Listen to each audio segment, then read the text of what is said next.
involve interference into elections or even spying that is going on in this country. China owns TikTok. I mean, that's for sure. So if they want to sow discord in American society, they can easily do that.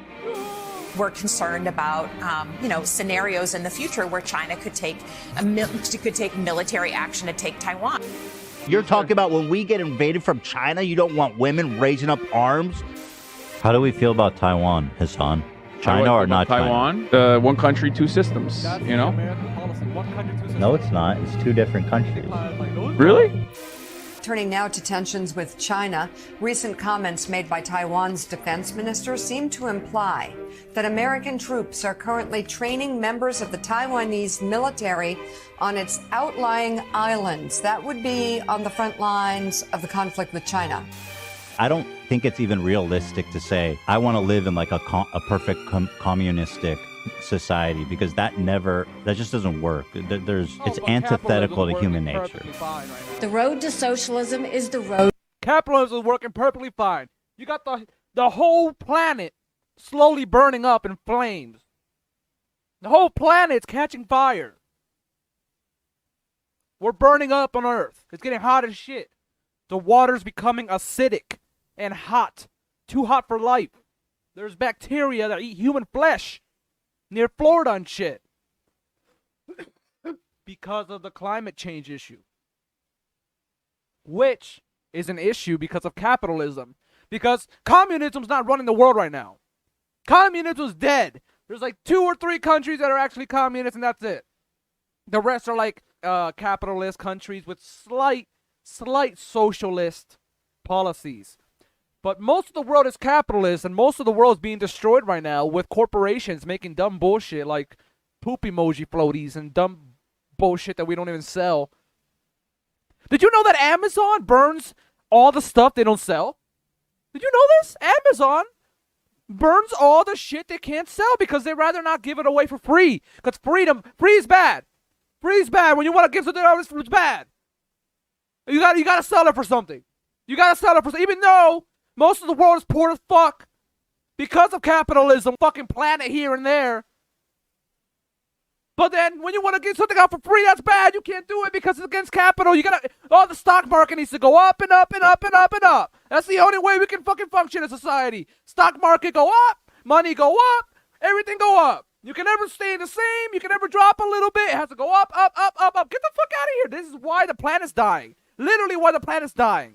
Literally why the planet's dying. Because of this reason. Because we got to keep more profit. More this. More companies. More manufacturing. More production. More. Like, come on. When does it stop? When does it stop? Our planet doesn't have that much shit for all this stuff we're making. Like, what are we doing? Road to ruin for America. Like, why do you think there's so much fossil fuel? People selling cars, buying cars. Oh, now you need all these people to... Why don't you push for people to bike around a little more? Why don't you push regulations? No, well, that costs money. Oh, that costs money. Oh, so everything is literally fucking capitalism's fault. But then when we criticize it, we're weird and crazy and like commies and shit. Get out of here, bro. Everything stems from capitalism being shitty the way it is right now. You can say we can improve it over time or later on, but I'm saying it's shitty the way it is right now. Fix this shit or change the system. I think that capitalism is a more realistic system of governance than like communism is, you know. Communism never works because people are inherently corrupt. Dad, are you a socialist? I'd say so, sure. Dude, we're about to get executed after this.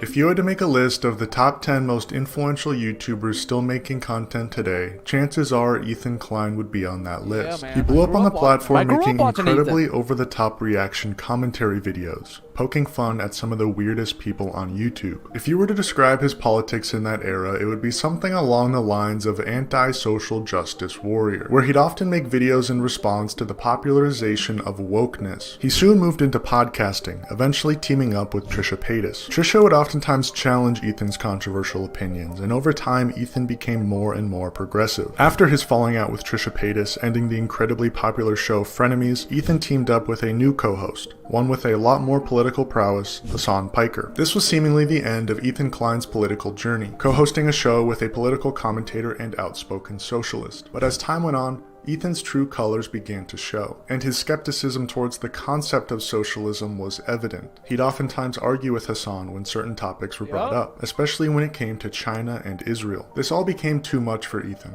when his political takes resulted in constructive criticism from his own audience, leading to the ultimate end of Leftovers and his interest in discussing politics altogether. What happened?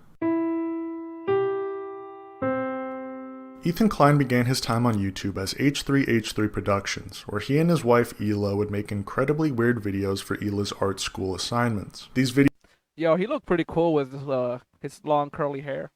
He needs to work out again, man. Ethan, work out, bro. I need to work out too, though. I can't tell him that.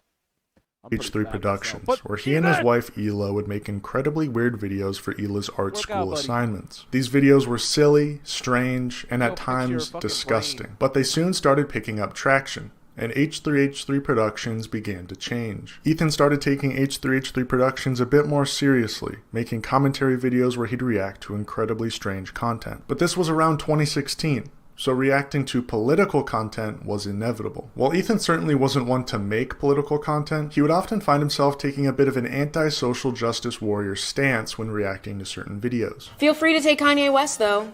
You guys can have him. You know what you did, Kanye.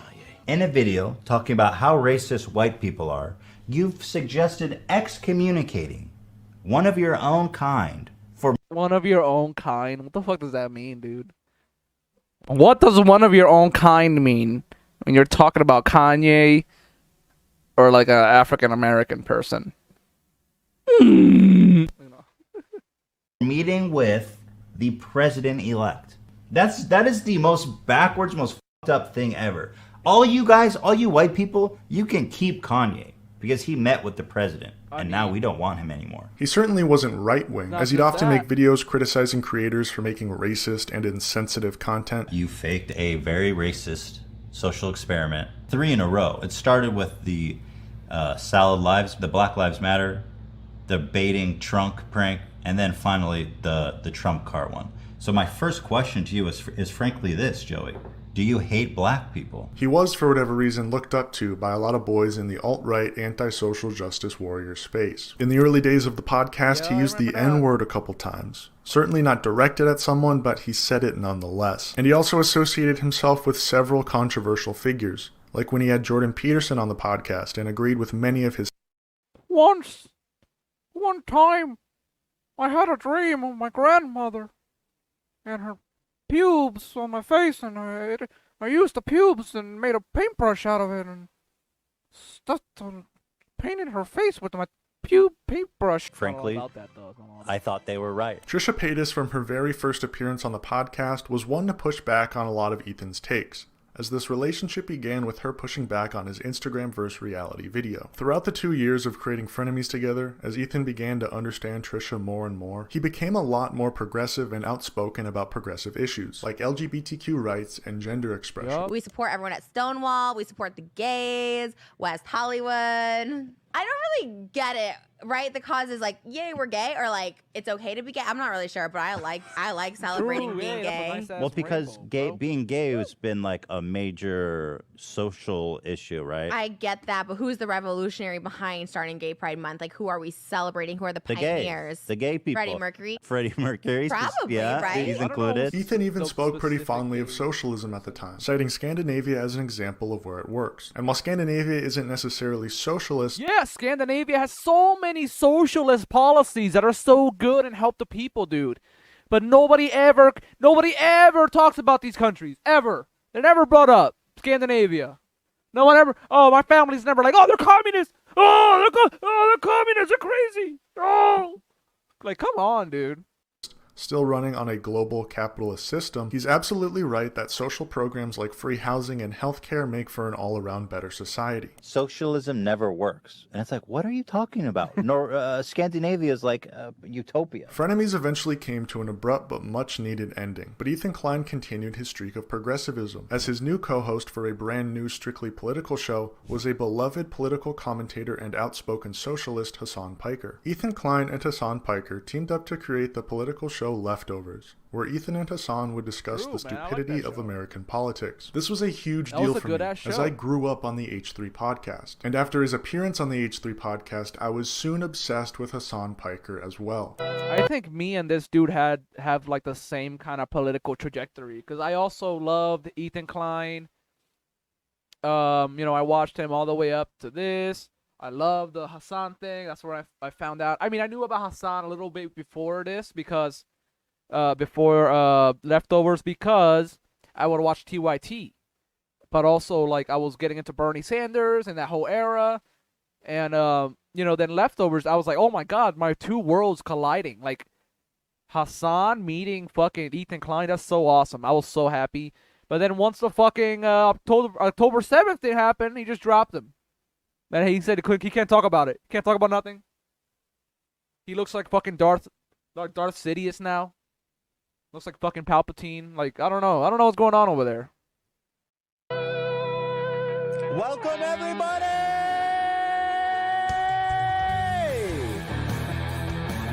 To the Leftovers! The wait is over! That's right. With me, welcoming to the H3 family and our $3 million set. We spared no expense, Hassan Piker. Thank you. Thank you for having me. Hassan Piker would play the wise socialist mentor role to Ethan's well-meaning but not so educated liberal position. However, Ethan didn't really see it this way, and as topics were brought up that both Ethan and Hassan disagreed on, Ethan would push back quite hard, as if he knew just as Vape Nation somewhere. Actually, I will bring it up in a video that I make about this. Much, if not more, about politics than Hassan. How do we feel about Taiwan, Hassan? China or not Taiwan? China? Or is it China or not China? That's the American policy. Whatever the American policy is, whatever the American perspective is. What's your opinion? You really won't say? No, I'm saying it. It's like one country, two systems. That is the American policy. Like, literally, in Americans' policy, we are agreeing with this: one country, two systems. But look what Ethan does. You know? No, it's not. It's two different countries. Shut the fuck up. Like, really? What do you know? What's your opinion? Taiwan independent? You barely My know that the opinion on IDF Taiwan isn't a fucking moral army. You barely know that. You barely know that a Palestinian isn't just a terrorist. So what makes you a fucking expert on Taiwan out of nowhere?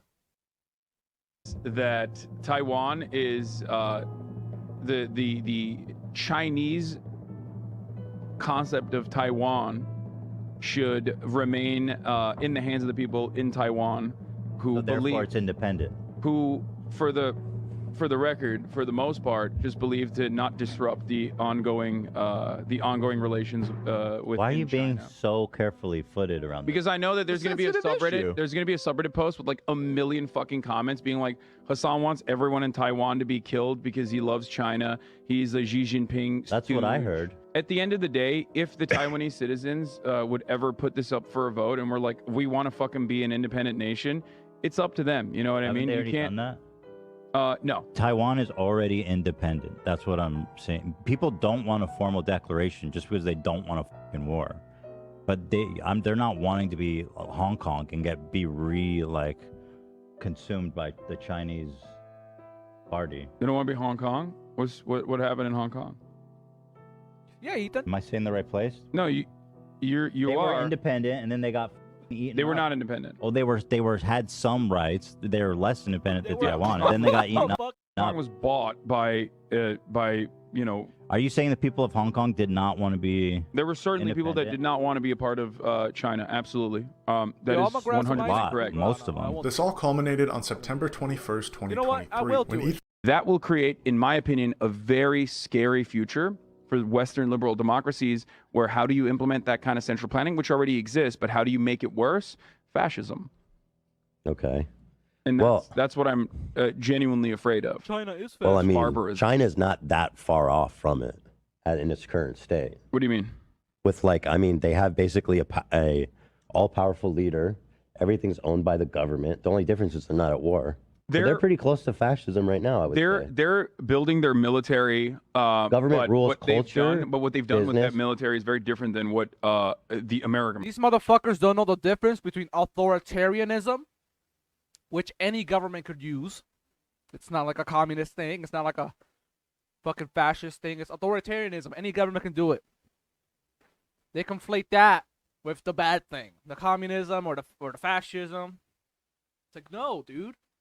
Or military. Okay, whatever. They don't have 800 they have a bases. large military and they're threatening. It's always a people with that. hypothetical. I'm it's just the same saying, with, China's not that far from fascism. It's the same with. It's like if right China's there. not that far from fascism. America is literally 10x the Nazi Germany fascism. Though I you have to disagree. admit. China's closer because they have they have You the said one. they built a military, but they haven't even That's the only used thing it. I said. They have a government control of business, manufacturing, of social life, of the press. Okay. They have one strong These are leader. authoritarian. Yes, these are authoritarian constructs for sure. And then But the only fascism thing has a. missing from that is basically they have strong nationalism. I agree with that. And they have and the only difference basically now to go full fascist is if they were invading countries. Fascism is supposed to be a means of control with a oftentimes capitalist understanding of the economy and effectively to organize the economy and continue organizing the economy. Capitalism doesn't have a lot to do with fascism. Remember, guys, I said this a video ago about Cuba. Look it up. The video is called Cuba Bad. In there, I talk about how fascism is always pro-capitalist. Literally, fascism is always capitalist. I don't know why. Nazi Germany was fucking capitalist. They had corporations. As long as you weren't Jewish or a socialist or a communist or a cripple, you were cool. They loved fucking capitalism. America sold them Fanta, the orange soda drink, Fanta. We made that drink just to sell it in fucking Nazi Germany to get around the embargoes that they had. Continue. I don't think capitalism has everything to do with fascism. I don't think Chinese fascism is better or worse than American fascism. Why is that funny? Because I don't think that I do not think that China is fascist. I think that they are authoritarian. Close.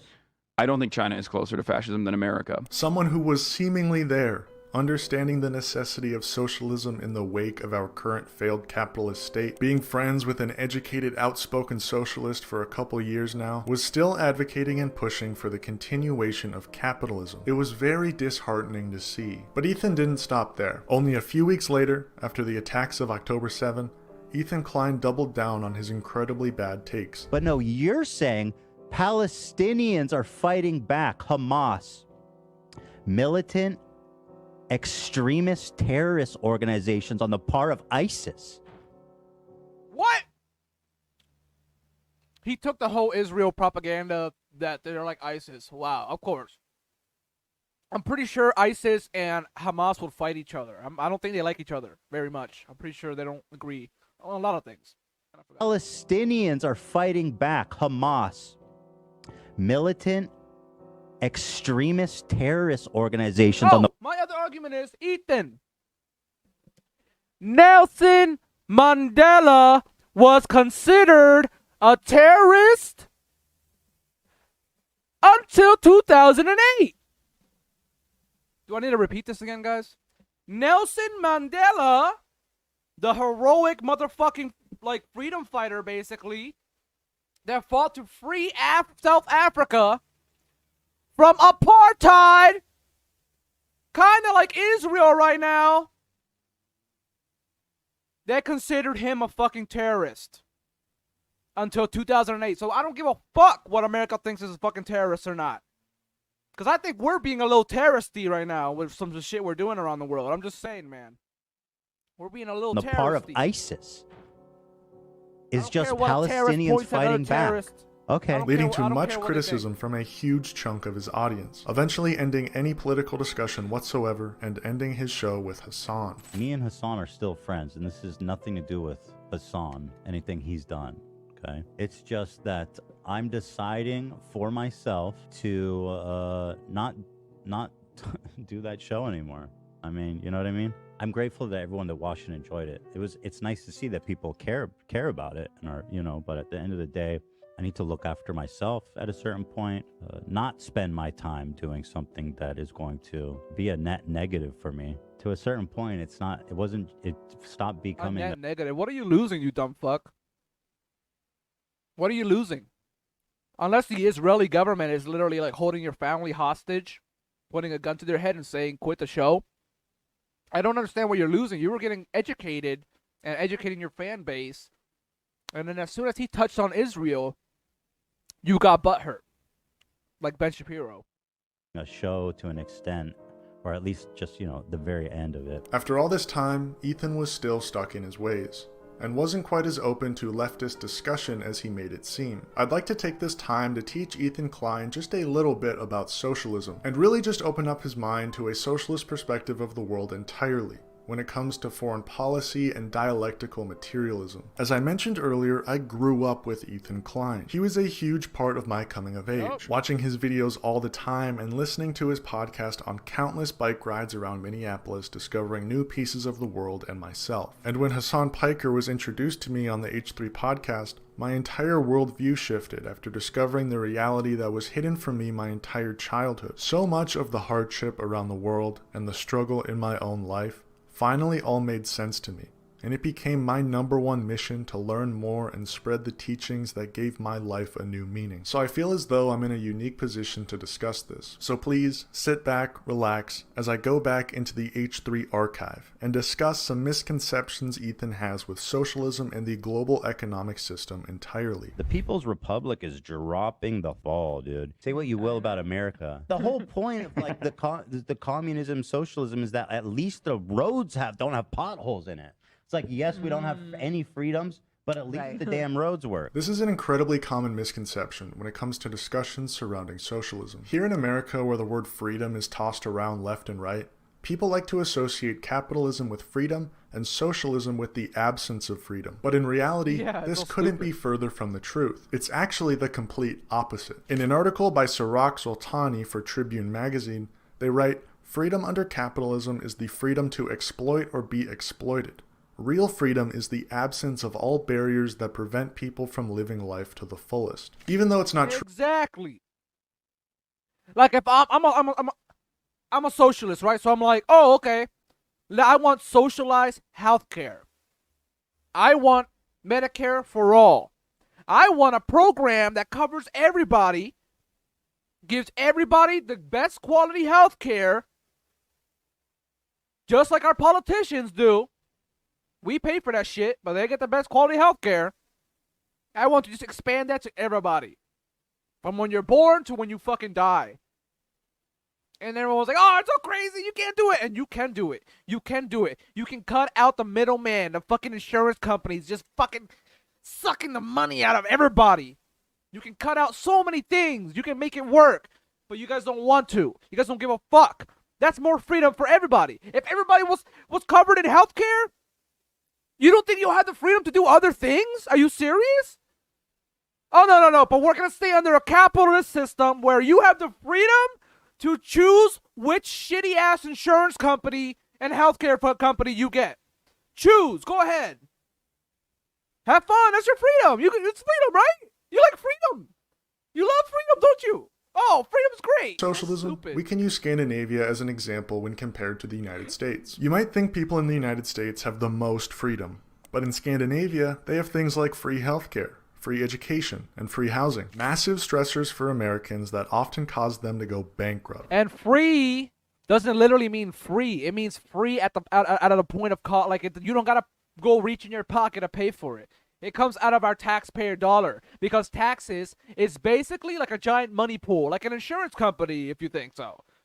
That's basically what our taxes is. You pay your taxes, and then that money goes into a giant pool of money, and then our fucking government is supposed to use that properly. But we don't. And then we let companies fucking come in and fuck us over, and then we're like, oh, why the fuck is it socialism so costly?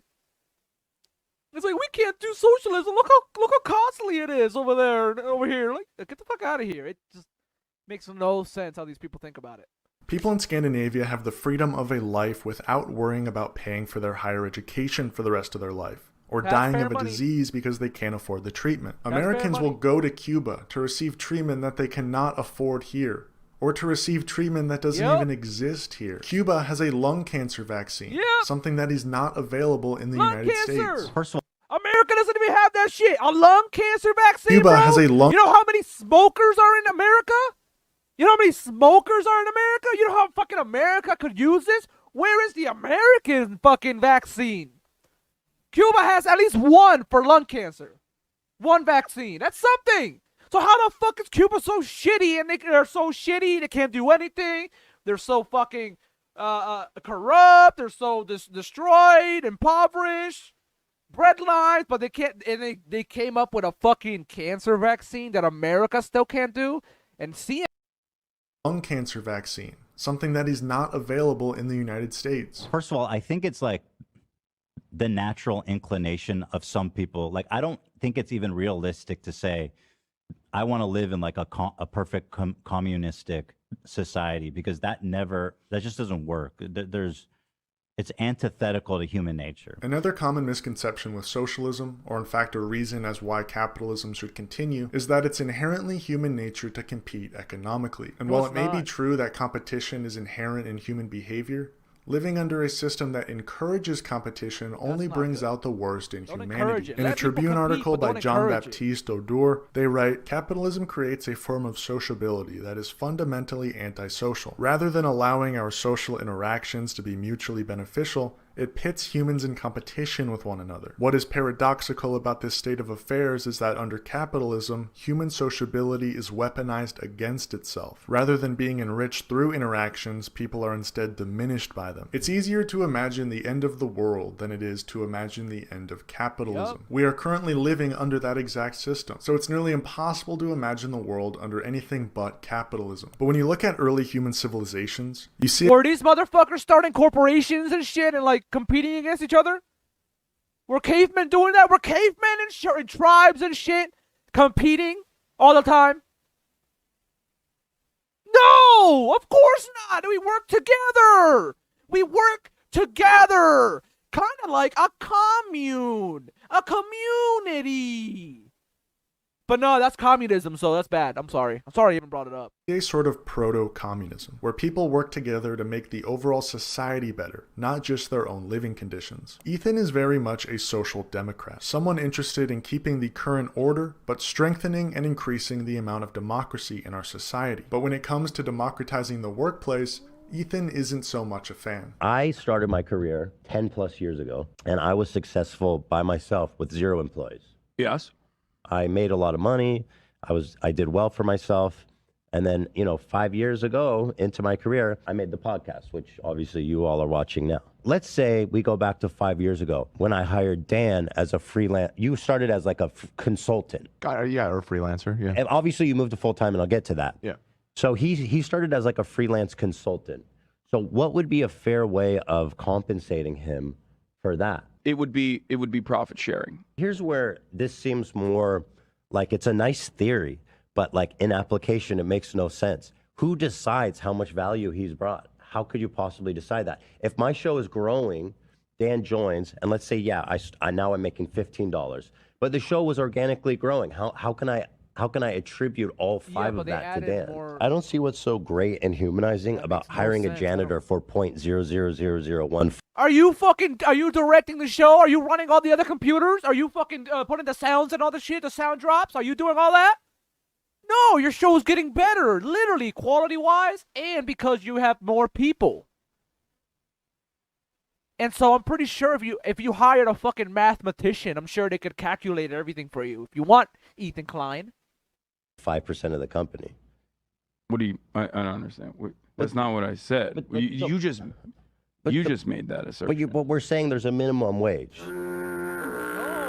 The problem with our current system is that most workers are completely alienated from their own labor. Since they have no stake in the profits, they're much less interested in doing a good job and more interested in doing a good enough job to not get fired. When I made sandwiches at Jimmy John's, I saw about $15 an hour, even though I'd often make and deliver around 20 sandwiches every hour. The quality of my work wasn't important, because I wasn't seeing money based on sandwiches made, I was seeing money based on my hourly output. If I had a stake in the company and my own income was based on how the company was doing, I'd put a lot more love and care into my labor, making sure that each customer I interact with wants to come back and give us more business in the future, overall making for a better business and overall society. Another incredibly common misconception with socialism, a misconception completely caused by Red Scare propaganda here in America, is that socialist countries always end in disaster. I think that capitalism is a more realistic system of governance than like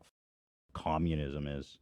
Communism never works because people are inherently corrupt, and whoever's in charge they're gonna be greedy, they're gonna be corrupt, they're gonna fuck everything up. It doesn't make sense. And it's been a guarantee by the same metric that any socialist country devolves into disaster. It's a pretty silly observation to make because they're not completely wrong. Throughout history, socialist countries end in disaster. They work for a short while, but for whatever reason they either fall apart or their current state in 2024 isn't somewhere I'd. And I'm just going to say America doesn't help these countries at all.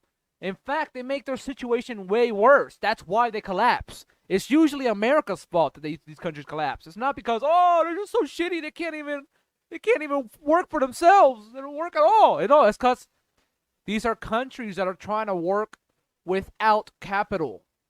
They don't care about selling their oil and there's dumb shit that America cares about. So America gets upset because if these countries work, that means America's not working properly, and then people are going to start seeing that shit. So what America does is America coups their government, kills everybody that's in charge, puts in a fucking dictator that loves capitalism, oil and shit, and sells their oil to America. That's usually what America does. Usually. Look at throughout the fucking history of mankind what America has done to overthrow governments, please. I will make a video on that soon.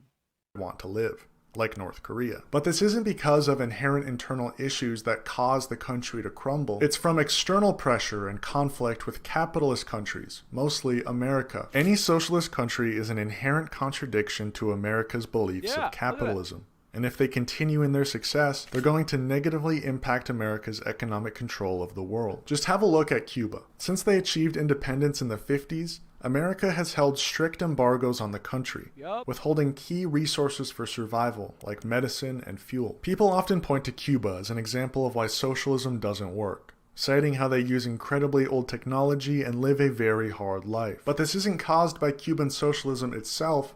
It's caused by America's actions against Cuba because they challenged the existence of America's global power. In 2020, when Cuba tried to buy ventilators from a Swiss company, America blocked the ship from arriving in Cuba. Their conditions are direct. Wow.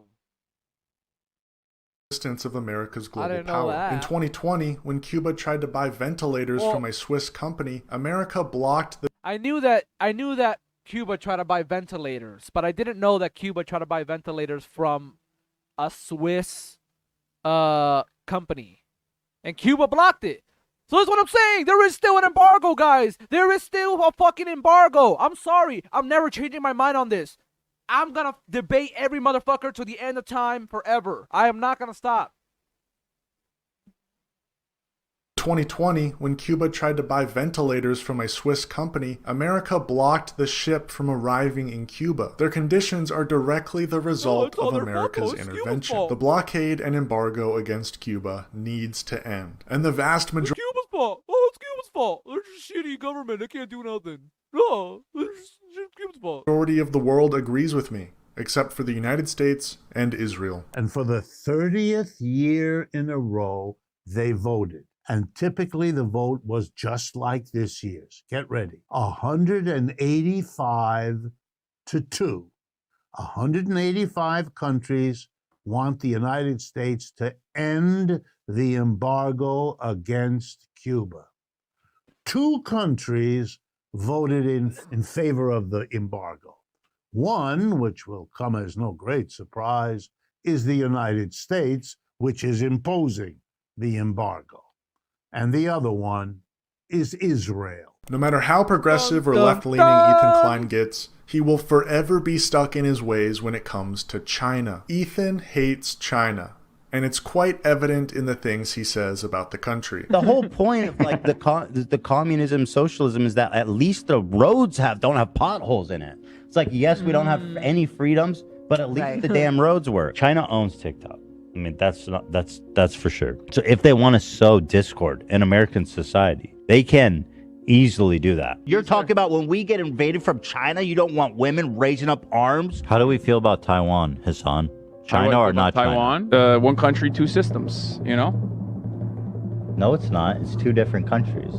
Really? It's like if right China's there. not that far from fascism. America is literally 10x the Nazi Germany fascism, though. I You have to disagree. admit. China's closer.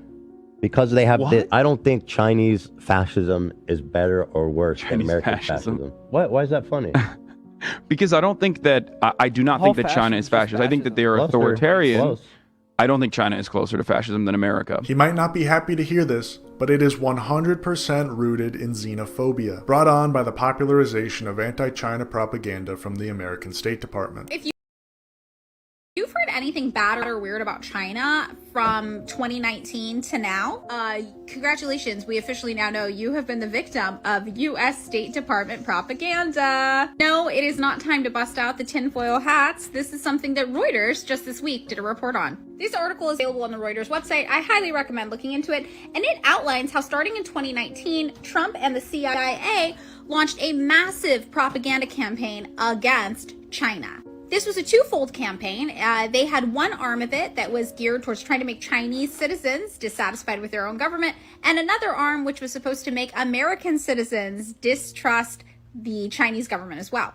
I don't know about you, but I can think of all sorts of anti-Chinese propaganda that I have heard come out from 2019 on. So if they want to sow discord in American society, they can easily do that. Ever since about 2008, but really ramping up since 2018, China has been the United States' biggest global competition, and because of this, anti-Chinese sentiment has been ramping up in the United States. This comes out in beliefs that Chinese people are brainwashed by their own government and heavily controlled in the things they do and say. Or in 2020, when COVID was associated with China and Chinese people, causing a wave of hate crimes against anyone who appeared Asian. There's been a wave of increasing assaults on Asian Americans during this pandemic. Asians are being stabbed, hit, spit at, and coughed on. Asian-owned businesses are being targeted and damaged, and the elderly terrified to leave their homes because they could be the next target. America always perpetuates these beliefs when talking about China and Taiwan, making it seem that China is threatening to invade Taiwan and other parts of the world, when in reality, it's quite the opposite. America is using Taiwan, and even Ukraine to a certain degree, to threaten China with military action. And Ethan Klein perpetuates this idea of political conflict between China and Taiwan, arguing that they are two different countries. No, I'm saying it's like one country, two systems, you know? No, it's not. It's two Yes, different it countries. is. Really? No. They are building their military.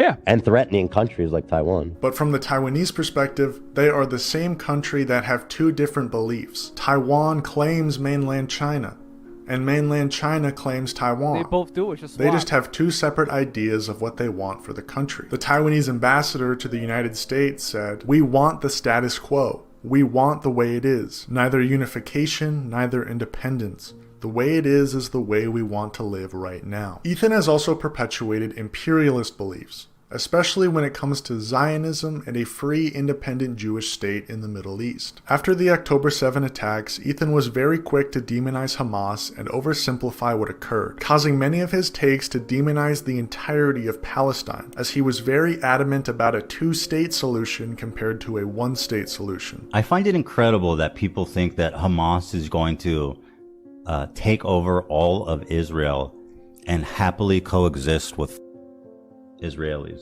One-state solution is like kind of the same thing. Ethan thinks that if there was a one-state solution, there would be mass atrocities against the Jewish population of Israel. Because if you have a one-state solution and the right to return, which I agree with, right? I mean, Israel has the right to return. If there's a state of Palestine, it makes sense. But if you're in one state, all that's going to happen is like everybody is trying to bring as many people there as possible. And like by the time there frankly are a lot of... I don't understand why Israelis are afraid of being a minority. Like, they want to be an ethno state so badly. I don't understand that. That's so weird. Palestinians, right, in the area. And once the Palestinians outnumber the Jews, basically anything is fair game for the Jews. Anything. Conflating Hamas's actions with all the surrounding Arab countries. He's unable to understand why hostility has been the norm between Israel and their Arab neighbors. It's not because Israel is predominantly Jewish, it's because Israel has been the staging ground for the destabilization of the region and overall American control of it. Palestinians don't hate Israel because they're Jewish.